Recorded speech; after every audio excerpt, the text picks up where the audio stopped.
Welcome, ladies and gentlemen. You are watching the news updates, the latest information brought to you by our editorial team on 24 House channel. In today's program, we will present the following main highlights.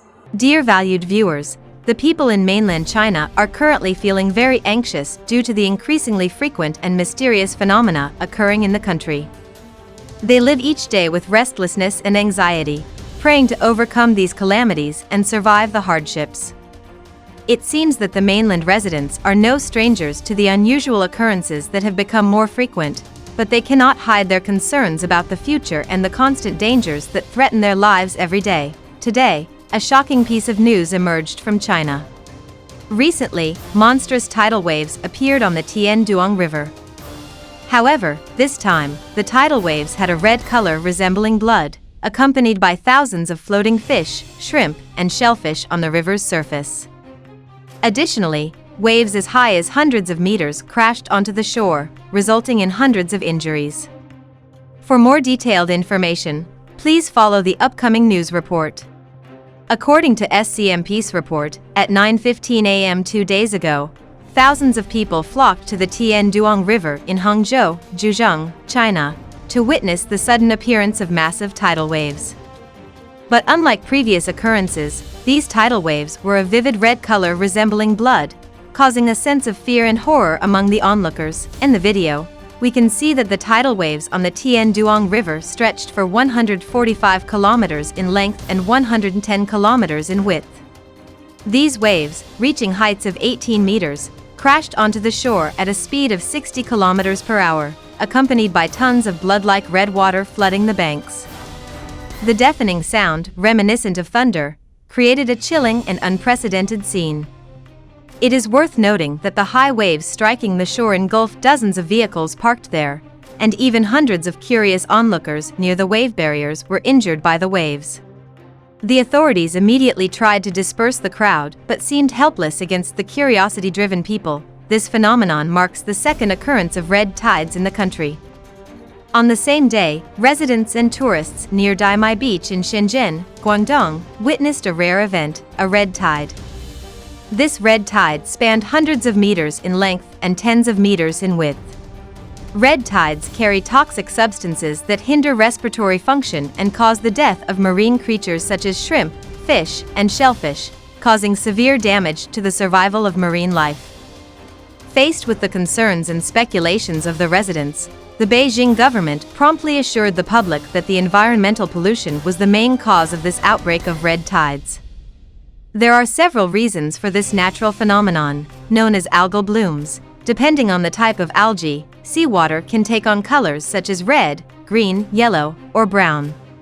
Esteemed viewers, the situation of flooding in various provinces and cities in China has been the most pressing issue in the past 24 hours, indicating that nature continues to unleash new catastrophes upon the mainland population. This Communist Party, deemed godless, continues to recklessly challenge the heavens and earth. Recently, they have resumed deploying troops to the South China Sea with the intention of invading Vietnam's Truong Sa, Spratly, Islands. Furthermore, they have conducted live-fire military exercises near the India-China border, exhibiting their dominance and intimidation towards other countries. Yes, esteemed viewers, despite the impending disasters, this godless Chinese Communist Party remains stubborn and fearless. On Tuesday afternoon at 1:20 p.m. local time, a video captured by residents in Shandong province showed a dark cloud approaching and gradually descending to the ground, forming a long cylindrical shape resembling a tornado. Around 15 minutes later, terrifying lightning strikes and thunderous sounds occurred, followed by the unexpected striking of lightning on high-voltage power lines, causing a residential area to catch fire and creating panic among the residents, who had to evacuate their homes, according to the national weather forecast, due to the influence of an ongoing typhoon in the East China Sea. Although it has not made landfall yet, the remnants of the storm have caused heavy rain in recent days and are expected to reach China within the next 8 hours. Additionally, several days of heavy rain have caused the water level in both large and small reservoirs to rise by 2 to 3 meters. Heavy rain has made the soil softer and caused severe subsidence, resulting in numerous potholes on many roads, making it impossible for vehicles to pass through. Dear valued listeners, no country has been favored by Mother Nature with as many natural disasters as this populous nation.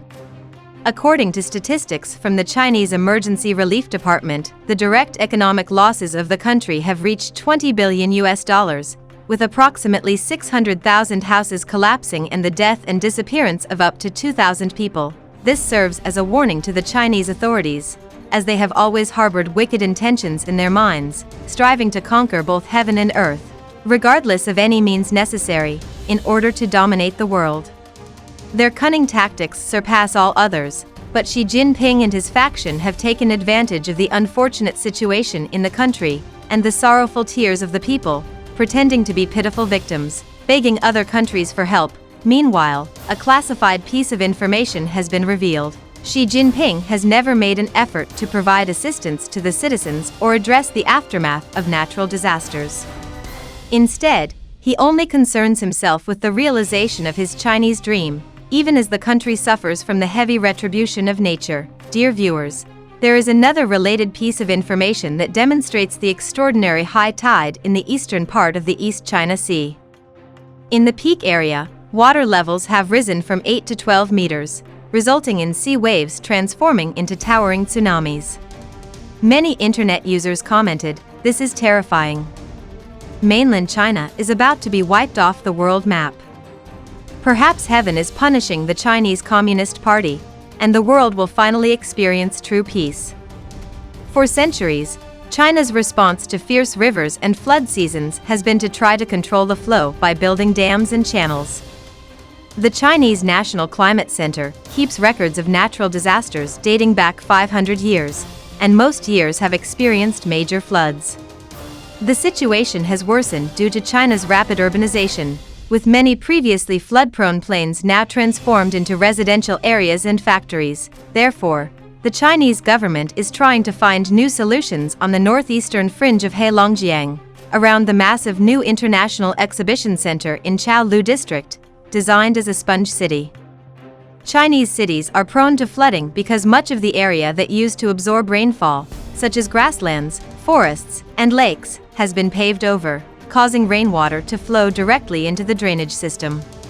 However, these outdated and poorly constructed systems are unable to handle their tasks. The Sponge City Initiative, launched in 2015, is an effort to reverse the situation by absorbing large amounts of rainwater and gradually releasing it into rivers and reservoirs, utilizing features such as rooftop areas, water-permeable parks, permeable sidewalks, and underground storage facilities.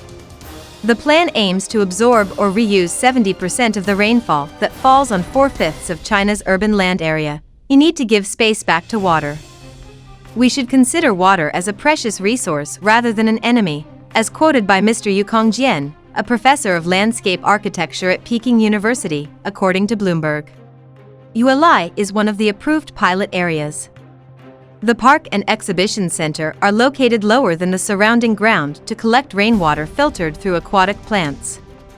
Rainwater from roofs is redirected to nearby parks, while sidewalks are made of permeable materials. The Three Gorges Dam was designed to withstand the worst flood in 10,000 years and protect downstream areas like the city of Wuhan. However, within a decade of the completion of the dam, Wuhan was once again flooded due to the breach of the Yangtze River.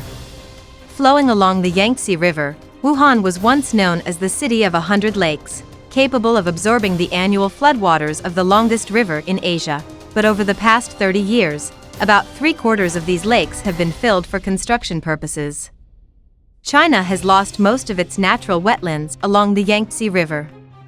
As a result, there is no longer anywhere for the water to flow. Bloomberg quotes an analysis by Jennifer Turner, director of the China Environment Forum at the Wilson Center based in Washington. This year, Wuhan, where the COVID-19 pandemic first broke out, is once again under attack from floods. The dams can be useful for flood control in normal years, but not in years like this, says Darren McGee, an environmental studies professor at Hobart and William Smith Colleges in New York.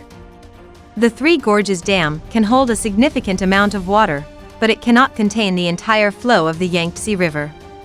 The government and the dam operators assert that the flooding in the downstream areas would be worse without this hydropower dam, as the water discharged from the reservoir is less than the inflow.